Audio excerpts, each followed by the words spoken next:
Welcome to Goldfish on Games and a special Cover This Face Off XL, where for this December I've decided to do something a little different and check out all the Xmas editions of the big Amiga magazines. Amiga Format had an amazing 6 of them, Amiga Action had 2, and the Maverick One For Amiga had just 1. Fight! Let's go in chronological order, which means going back to 1993. And first up is Amiga Action issue 52, that came with 3 discs and 4 demos.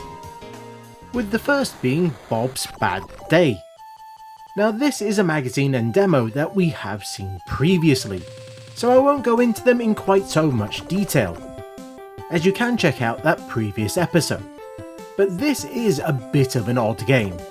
You have to go around collecting the coins, and then make it to the exit. Simple enough so far.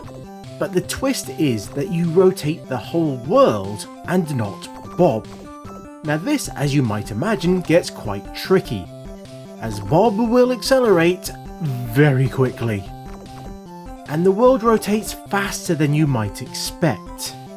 So it makes it a bit of a difficult game, or at least in the levels that they've provided. Now there are icons that you will collect that might change the direction of the gravity or make you heavier, but I always seem to get stuck by the third of the 5 levels that they provide, as I have no idea how you're meant to collect those coins between the spiky things without getting hurt, or avoiding what I class as nasties as they seem to hurt you. Now I'm guessing there's something that I'm not quite getting here. Now I could see this being fun with slightly more fine-grained controls, but all we really have is a digital joystick, and that fire button makes you jump, so we can't even use that to slow everything down.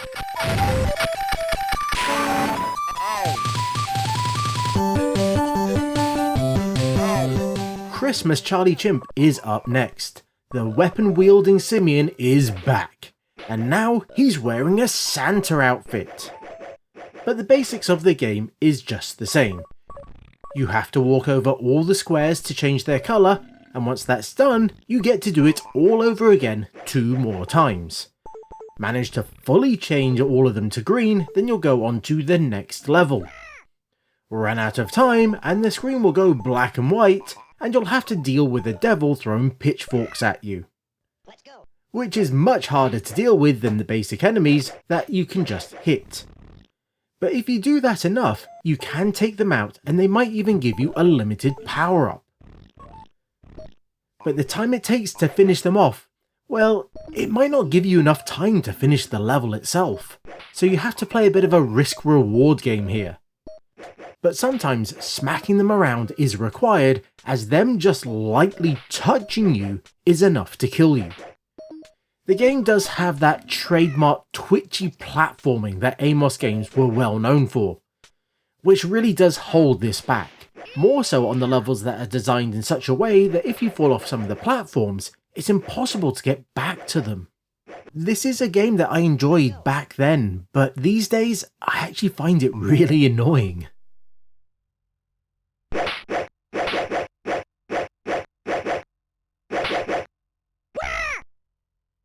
Let's go.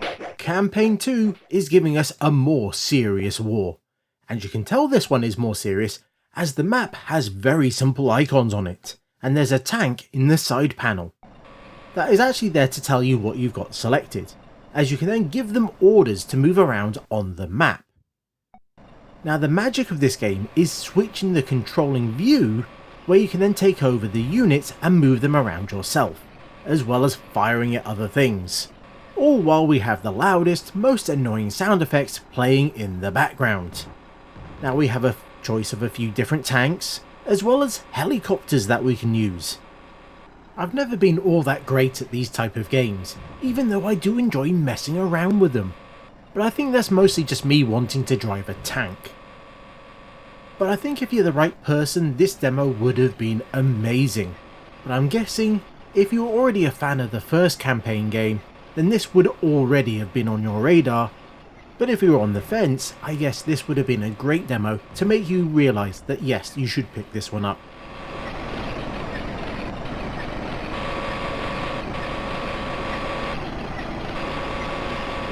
And the last demo for this magazine is Jack the Ripper, an unreleased game, for the Amiga at least.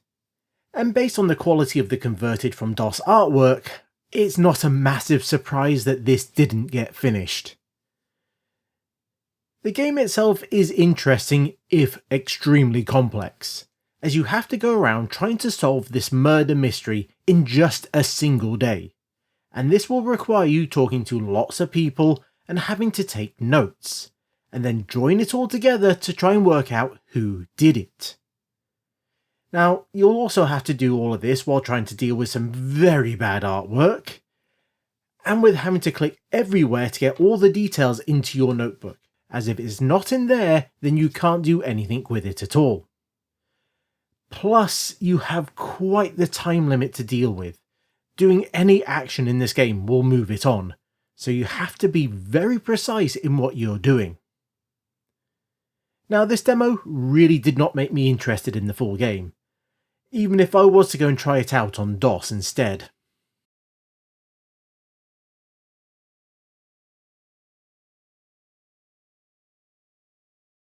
Amiga Format issue 54 also came out in 1993. This is one that I have and remember quite fondly, with its two colourful translucent discs that was filled with demos, specials and PD. And let's start off with that PD. Caffeine Free. A Blitz Basics 2 shooter that is, well, a little odd. Moving your craft around shows that it has a type of momentum that I'm not used to. Now it does mean that you can angle the fire of your shots, which is quite cool. But it also means that your craft continues to move after you expect it to stop. Now clearing waves will give you timed upgrades, from speed ups to bigger firepower, and you also have energy, which is nice. Now it is an interesting take on a side-scrolling shooter, and I think it does look quite lovely as a PD game, and thanks to Blitz it's quite smooth and responsive. Now I can see me having some fun with it, but the controls really did not work for me. But I could honestly see others really digging it, with how much more freedom it gives you over where you shoot.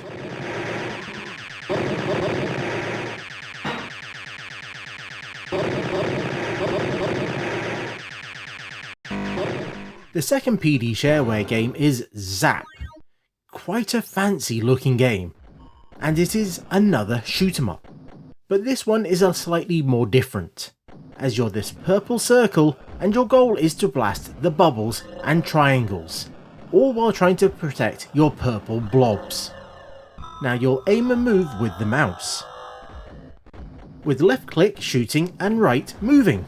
It's a little similar in a way to cannon fodder. But this does feel quite frenetic from the start, with those triangles already attacking you, and those bubbles, well, they will try and trap the blobs and turn them into green slime, that will then make a beeline for you. Now you do have shields and smart bombs if you react fast enough, which I never seem to do myself, but do well enough and you'll find out there's multiple levels here. Now this is quite an interesting and inventive game that looks great, and the developer obviously puts a lot of effort into the presentation, but I have to say it's just not one for me.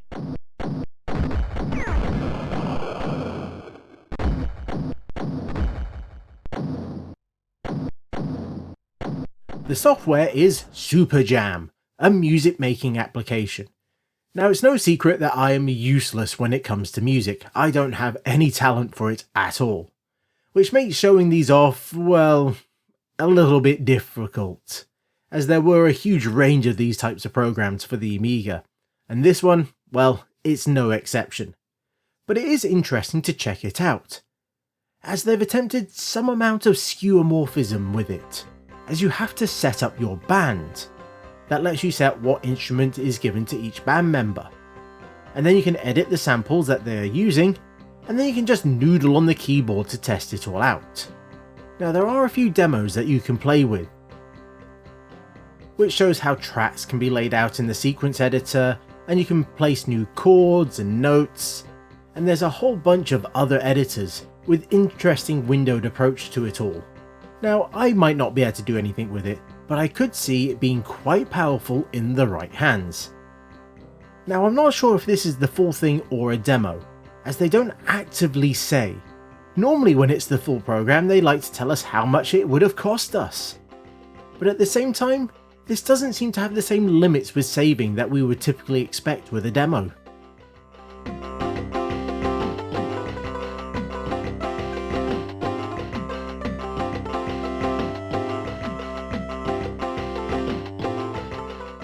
So let's move on to the special Xmas demo in the form of Cannon Soccer.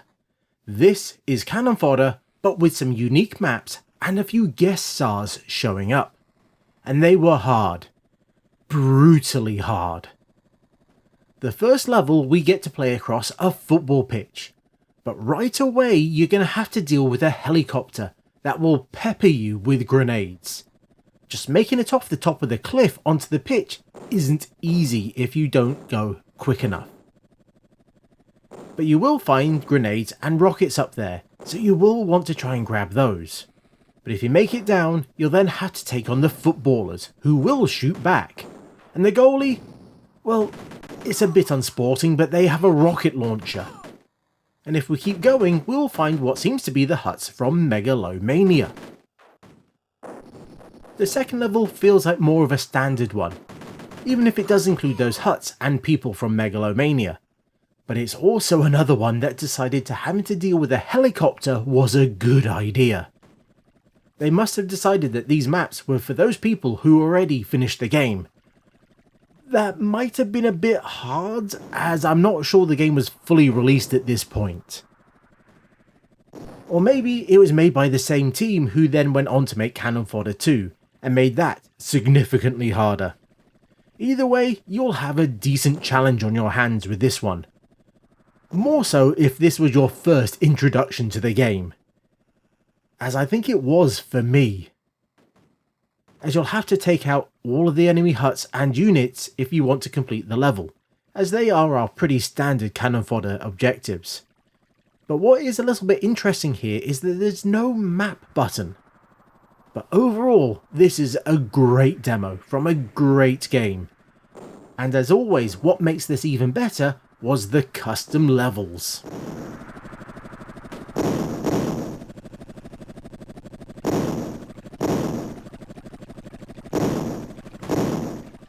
Amiga Action returns with issue 65 and its final Xmas edition in 1994. That across its 4 discs gave us a mix of PD, demos and a little extra. The main demo for this month is the very festive Skeleton Crew, an AGA only game in this isometric run and gun style. It has this interesting set of control schemes, as it lets you move and shoot in different directions, all while it has this absolutely gorgeous artwork, even if it is a little grimdark. As we make our way through this level, we will find a few basic puzzles, which is mostly shoot some locks to unlock a door, as well as finding a mid-level boss. Now this does give you a good idea of what to expect in the full title, as in many ways, this is it. Just with different graphics for each of the levels, with a few different bad guys. But I'm not sure if any of them really get much better than this first level, and they just gave it away for free.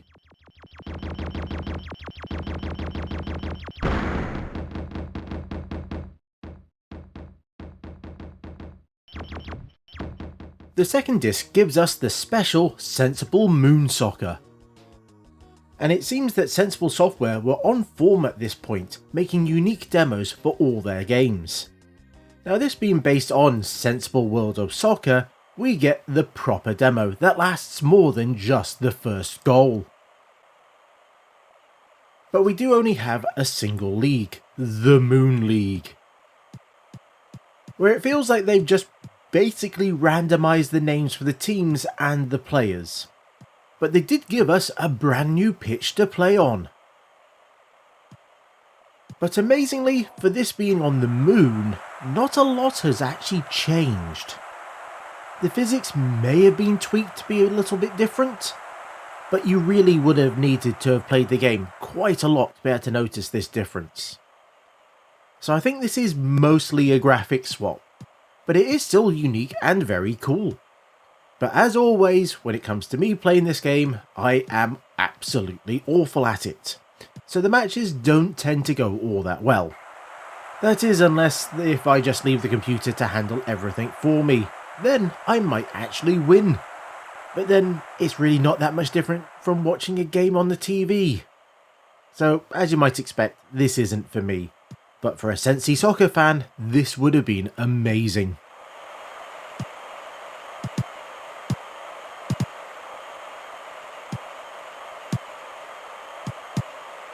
Sound the Space Cadet, a silly little PD platformer where you have to run around the level collecting the gems.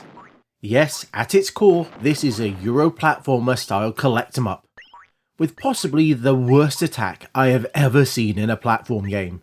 You throw fish that bounce off everything, which is okay cool, but you can only hit enemies when it explodes after a few seconds. So you have to try and get yourself in just the right position to do that. And getting the timing right so it detonates next to an enemy is really tricky. With sometimes it being so much easier to just avoid them instead. As you can take a few hits as you have an energy bar, and the baddies will obviously hurt you by touch, or by firing their standard bullets, which will hurt you on impact as well.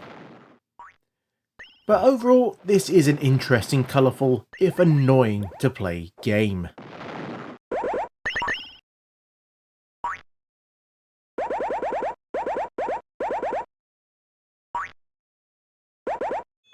Bubblegun, another PD platformer, and in another way it's also a bit like a collect 'em up, but this does things slightly differently, as you'll need to go around trying to find the key parts to open up the chests. Now these might have more key parts inside for other chests, or it might have the level exit key instead. All while doing this, there will be enemies that will try and stop you, or really just walk back and forth. And this is where the bubble gun of the name comes into play, as you can shoot the larger enemies to trap them in one, and then you can do the classic jump on them to finally take them out. But you need to be careful as there is limited ammo. This is a fun game, even if I do find the walking sound effects a little much, as well as that ticking sound of the timer. But then I think they really should have gotten rid of the timer anyway, as it really punishes you, as your first few attempts at a level will be just trying to find where the parts are and the route that you need to take. Now this also includes trying to work out the limited puzzle solving, as you might need to pick up a weight to open up a door. And then once you've worked it out, you'll then have to make a mad rush to try and finish it all in time. It takes what should be a charming and pleasant platformer and make it slightly mean and annoying. I really wanted to like this one, but that one thing spoils it for me.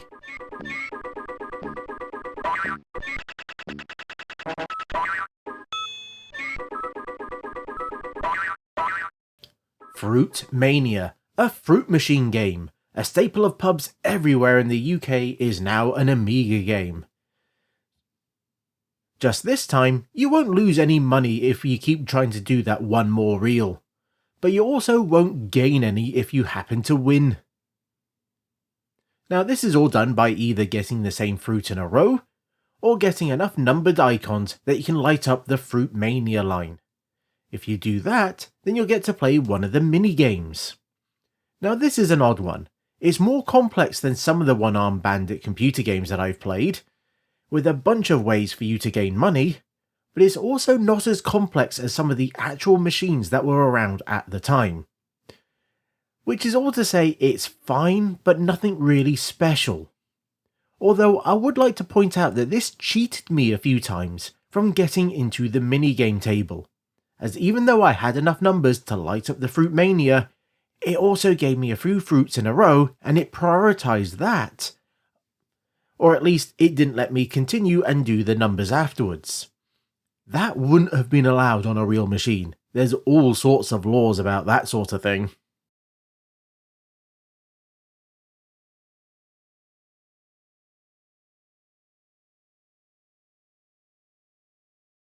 And finally, there is this disc. That is basically a database of cheats, as well as level codes and other fun things.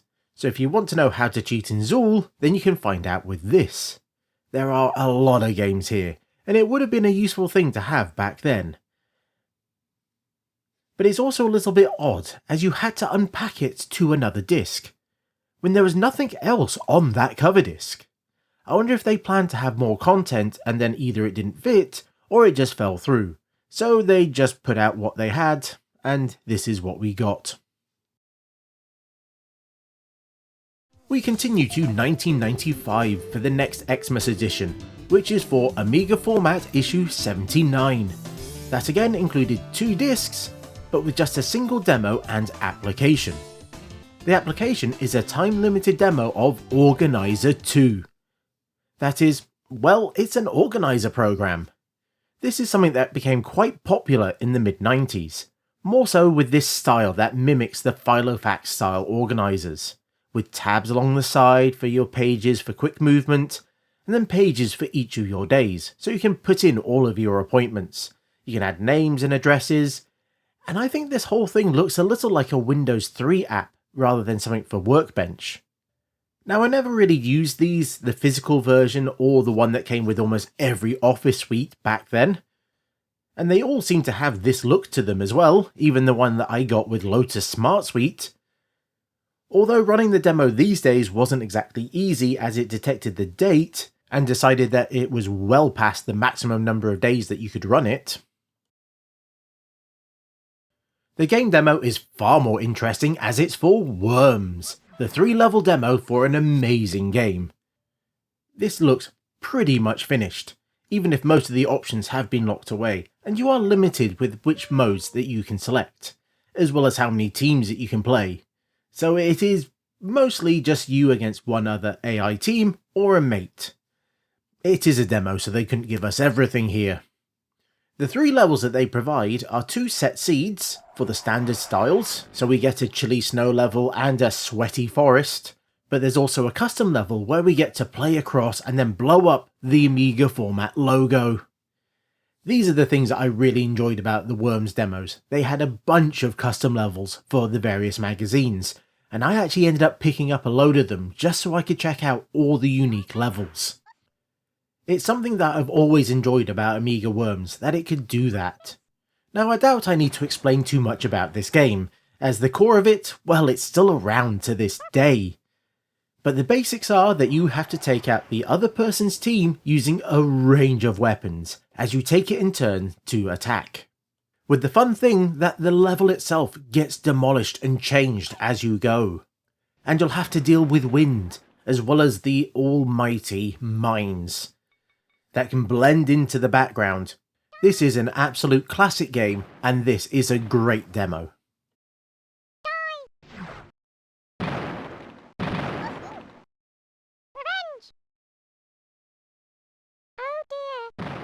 The One For Amiga has its single Xmas edition with issue 88, that came with a present that you might have said, no really, you shouldn't have done. No, honestly, I mean you should not have done. Because we get the full version of Hollywood Hustler. A game that I wasn't too impressed with when I played the demo, that was released just the month before on Amiga Action. And I'm not even sure that this got a proper boxed release.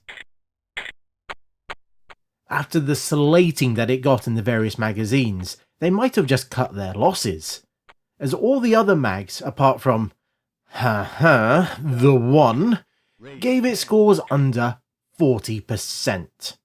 Format went as far even to give it 15, and it's not too hard to see why, as while it might have digitized graphics and sounds, it is really just a poker game, and there were plenty of poker games on the Amiga with digitized graphics. They were just graphics that I can't really show on the channel, but they are, I'm told, just as in-depth as this one. Even if this one does have voice samples, 20. We are way past the point that that is a big selling point. I mean, the main menu just takes up the upper half of the screen. There's no title or anything else to make it look nice. Even the demo had more presentation than this. Now it's possible that they made a special cut down version for the magazine, so they didn't have to make multiple discs. But the fact the main menu blocks you from starting a new game until you go into the level select first, but in no way tells you need to do this, is really all you need to know about this title. But I will say I do like how they try to make it feel that you're just playing poker with your mates. With all the random movements and sounds and stuff going on, but it's just not fun.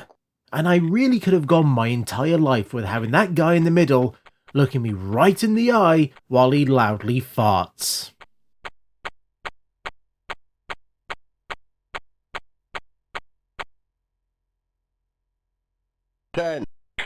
Radio 10. Amiga Format leads the way for the rest of the episode, as we get issue 92 in 1996, which also happened to be the year I got a PC. Now they provided 2 discs or a CD, but it's mostly just full of application and game demos. And that application is for Cinema 4D V2. This time it's the full edition. We get the 3D rendering program that I don't know if it's because it's a little old, but I found it quite crash prone, particularly when I was trying to use it on my A4000. I'm not sure if it's the warp engine or the updated ROMs or one of the myriad other incompatibilities that might have cropped up, but just trying to use it or render anything resulted in a crash. So instead, we have to run it on an A1200, which makes the whole thing significantly slower. Now there are a number of models and scenes that you can load in to get an idea of what you can do with this thing, which seems to be quite fancy with its features, like creating full models or being able to apply Boolean effects to them so you can cut one model into another, or even just add to it. And then you can render it all out if you have a few spare days. If you want to enable all the lighting, textures and materials that you applied to it. Now I'm a big fan of similar software like Imagine, and if I got this back then I would have put a huge amount of time into it. Or at least I would have tried. This one needs to be installed, and you needed to have a minimum of 3 MB of RAM, and outside of the PC I had an Amiga 500 Plus. So I would not have been able to use this at all. And our single demo is for Worms again? Well, this time it's the director's cut. Now, much like the last Worms demo, this has most of the options disabled. But it does give us a few new teams, but it is, again, still just a 2-player game. But we do get to check out a few of the new environments, even with the new cavern-style levels, where it has a roof across the top of it that stops airstrikes. Plus we get all the AGA graphical goodness, like the higher detail on the levels, the updated artwork for all the weapons, with there being far more creative ways to take out the other worms, as we have super sheep and concrete donkeys. It's just everything that made Worms great turned up to 12.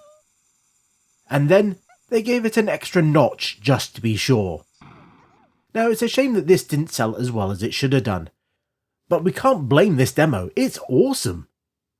There was also meant to be a video interview with the creator, but all we get is a text file saying, "Sorry."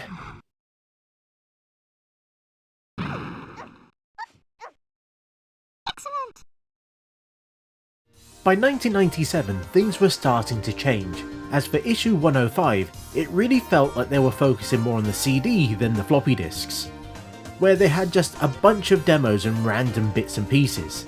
Now the main star of the CD is Genetic Species, a first-person shooter from Vulkan. That is very impressive for what it's doing on the Amiga, and is actually far more complex than most of the FPS games around, at least those on the Amiga. Even if I don't fully understand everything you're meant to do in this game. Now this is a game and demo that would not have fitted on floppy disks. As while there is the typical shooting with some nice lighting effects going on, there's also this whole takeover mechanic that I've not quite worked out. Now there is a handy guide, but who has time for reading? But what I did find out is there's 3 levels for you to play with a range of baddies to deal with, as you work your way across the various floors to try and find the reactor to blow the place up. At some point I will have to track down a copy and really dig into this game, as it seems exactly the type of thing that I would enjoy. And to top it all off, this is an Amiga exclusive as well, and this demo, well, seems to be an Amiga Format exclusive.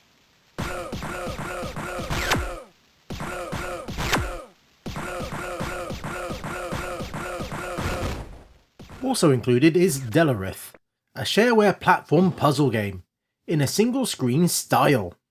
If it's not immediately obvious, the goal is to collect all the money bags, but the trick is that you have to pay attention to the blocks that you are walking on. Bombs, for example, will kill you. Arrows can send you up or down a floor, so you need to work out your path through the level to collect all the bags. Or you might find other items that will show up that will help speed the process up. But eventually you will have to collect the gold key to move on. Now as you go, the obstacles will increase, from water dripping down the screen to arrows firing up the screen to fireballs coming in from the side.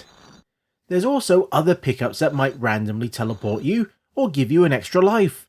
It's a decent little game that might have been better without the time limit. Although I will say that is my opinion on most puzzle games. Just let us work at our own pace and work out these challenges.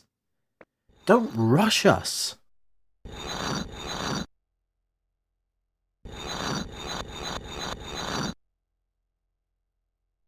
Poking around the CD, I also found a demo for Blade, which is an interesting looking game, and feels like it might have been what you would get if you combined the missions from UFO, aka XCOM Defense, with a classic party-based RPG, as the movement and actions all have that UFO look and interaction, as well as you taking turns. But you have a party of 4 that you have to use, like any good dungeon crawler. Now based on the magazine, it seems that this arrived quite late into AF Towers, and I'm gonna guess it was packed onto 3 discs, that they just copied the contents to the CD and then called it a day. And why do I say all this? Well, I had to rewrite parts of the installer to get it to actually install and to run it. I'm not sure anyone tested this one. But once I did get it running, I very quickly became lost and unsure of what I needed to do. Moving around is easy enough, you just click where you want to go. Although the pathfinding isn't particularly great, but you can just walk over items to pick them up, which is much nicer than how UFO did it. You can even attempt to rob the bank if you want. After stumbling around for a bit, I managed to find the dungeon that we were meant to go into, and well, I don't think I actually bought any spells or weapons or anything, and my team got pretty much demolished. Now part of me does wish that this was more of a sci-fi game, as I'm not a big fan of fantasy, but I really should base my opinion on what it is rather than what I wish it was. And this does enough interesting things that I might have to check it out.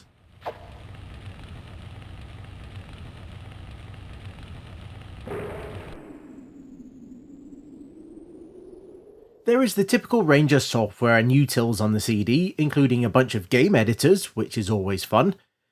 They also had started to accept reader submissions, as they needed something to fill these CDs, and this includes music, images, and all the standards that we've come to expect from these cover CDs, but they're now asking the readers to send stuff in rather than them going out and try and find it themselves. And one of these submissions was an updated demo for UFO Enemy Unclothed, a charming and silly PD take on the XCOM games, where instead of having to deal with aliens, you have to take on flashers, who are terrorizing the people. And it's our team, armed with their fig leaf cannons, and transported by their clapped out transit, that are the only ones that can stop them.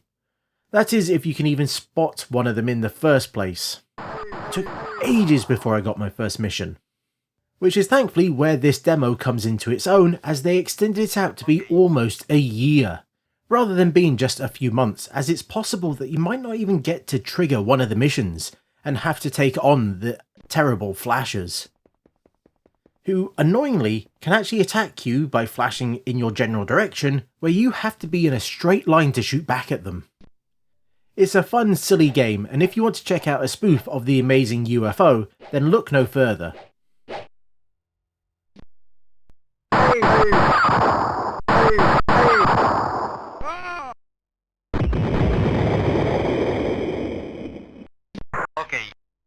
We are moving on to the later days of 1998 now, with issue 118, that gave us another CD. And I'm extremely interested to see what they're putting on the discs this late in the day. And to be honest, things aren't great. There is the normal amount of user submitted images, that are all very cool, but it's not the reason that you wanted one of these cover CDs. They also included updates for various games, even if they are a little spread out across the CD, so finding them wasn't exactly simple. But what was interesting was finding a bunch of early versions of WHD load on this CD, along with a bunch of installers for various games. Now that is cool. They also included a number of mods for Quake, as amazingly that had been ported to the Amiga. So if you had a decent setup, you could play something like YPod. I have to say, this is the first time I tried this mod, and it is quite impressive. I might have to give this a go, if in a different source port. We get to see some commercial software again, the first in the form of Ultra Accounts 4. That will come as no surprise as being a home accountants package, in its 4th iteration. Now this is the shareware version of it, so it will nag you from time to time, as you put in your retro purchases and you get your bar graphs and pie charts, and all the things that you'd expect from an accountancy package. There is also DigiBooster Pro, another shareware program, but this time it's an audio application, the second one for this episode. Now this is geared up more as a regular tracker app, but it is one where you can edit the samples and the music in the same program. And again, I'm not sure what I'm really doing here. I never know what I'm doing when it comes to music software. I got it to play a few mods, and check out their various samples, and then actually play the music itself. But I got out of memory errors when I tried to load up the provided XM files, which seems a little odd. This machine has 128 megabytes of RAM. I wonder if it's just too much and it just got itself confused. But I do like how it makes use of the RTG card, so you get this nice high resolution UI.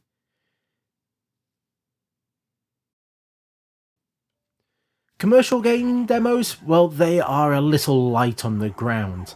The only one that I found was for Moonbases, an RTS style game that was mostly developed by a single hobbyist dev, and put out by one of the few publishers still around for the machine, even if there are some nasty reports on how they operated.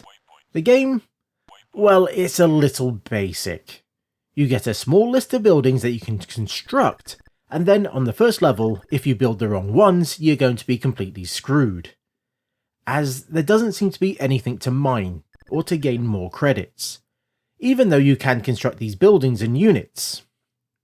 What you will need to do is build just the vehicle plant, and the power needed to operate it, and then build lots of units, as the enemy forces aren't too difficult to take out, or at least with numbers.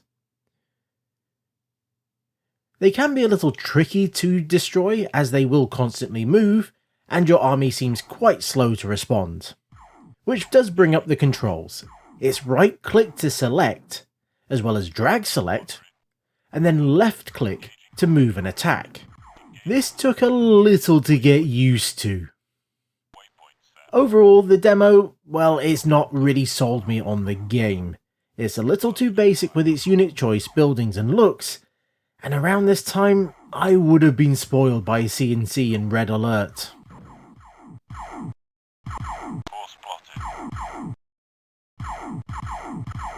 Engaging target.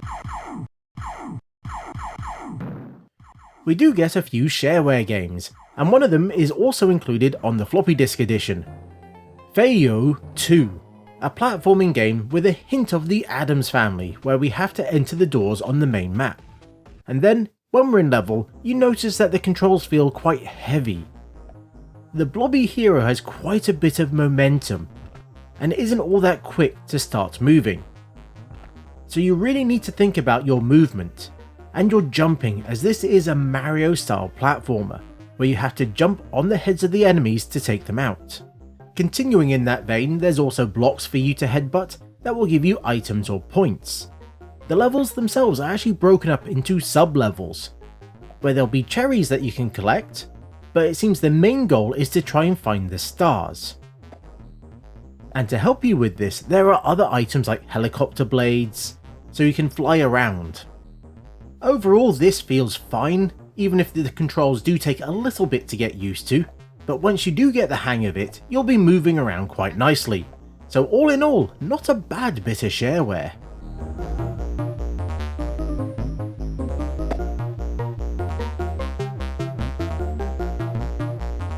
And the final bit for this magazine is Revenge AGA. A simple game where you have to use various different weapons to basically take out the other gaming and media characters that are running around.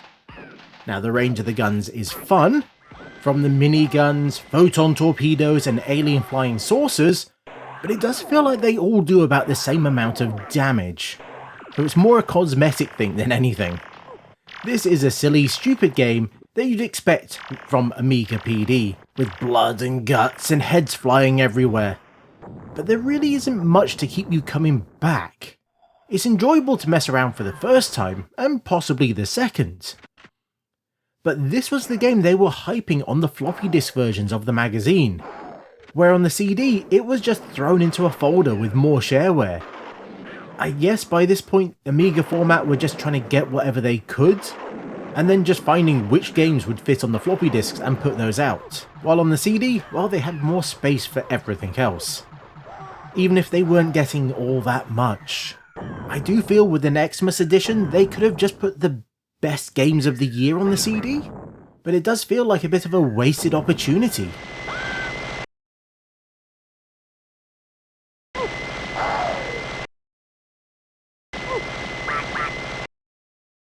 The final magazine is issue 131, released in 1999, which was the last full year that Amiga Format ran, and we get another CD, and the only real demo is for Virtual GP, a racing game that looks very impressive, with it looks like 3D models and even has reflections on the car itself.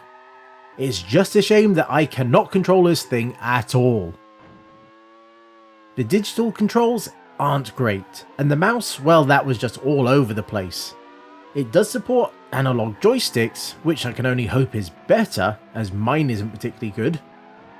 Or it's possible that this is just how it's meant to be and I'm just bad at the game.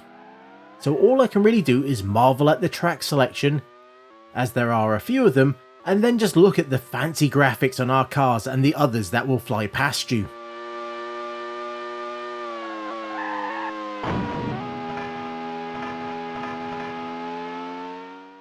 They also included a video for Euroburn, which was meant to be the sequel or expansion to Napalm by Clickboom. But this video seems to be all that they ever released. Now, I don't know Napalm, but this video makes me think it's some C&C style game, so that could be interesting to check out. Destroy all oil towers. Yes.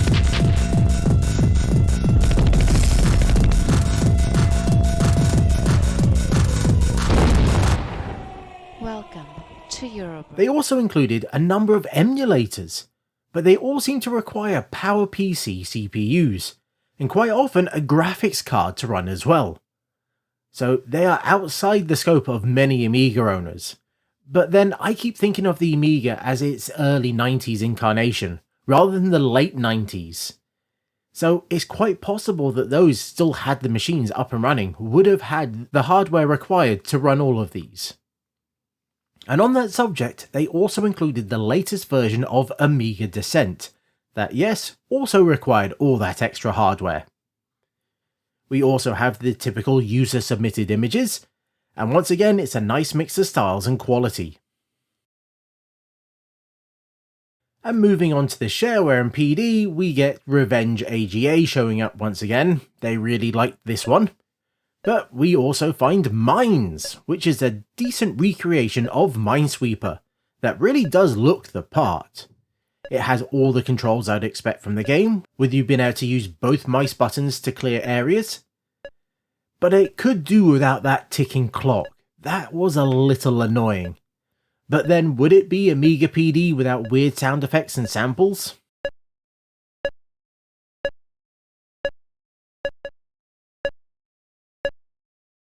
Game over, man! There is also Spot It, a spot the difference game written in Amos. This isn't the most engaging game I have ever played, and I don't think this is the best spot the difference game either, as while the pictures are fine enough in a depaint special kind of way, all the differences are just something slightly removed, with what looks like a simple round paint tool as well. So it's less about trying to spot something missing or something being added in an interesting way. You're just trying to find very small bits that are gone. And after running it a few times, it looks like they might randomize what is hidden. I'm not sure if there's a list of changes it goes through and just picks from them, or if it'll just randomly place dots all over the screen.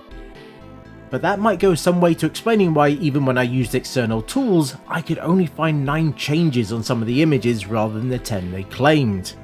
All while a bit of music that is trying way too hard plays in the background.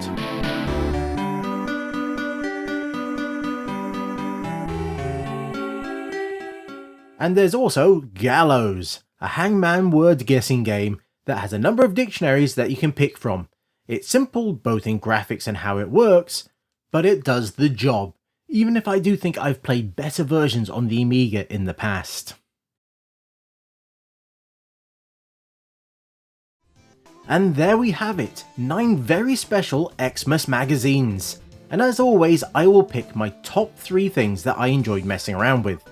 And in third place, it's Genetic Species, an interesting FPS game that isn't trying to just be Doom on the Amiga, and it's one that I keep meaning to put more time into, so I really should learn it. Second, had to be Cannon Soccer, a unique demo for a great game. It's the perfect package, even if it is a little too hard. And in first, well, it had to be Worms and the Director's Cut. Now I could have put these both first and second, but that felt a little unfair. So I'll include them both for first, as they're both amazing games and were great demos. A bit of a slightly different cover disc episode this one, as it's not often we get to see how the Amiga and its cover discs changed over the years. And while I don't think this had the best demos I have ever played, there were some interesting titles. And as always, let me know in the comments what you thought of this episode, as well as the magazines and demos. And before I go, a big thanks to you for getting this far, and a massive thanks to my Patreons, who not only got the privilege of seeing this a whole week early and advert free, but they also get to see their name on screen.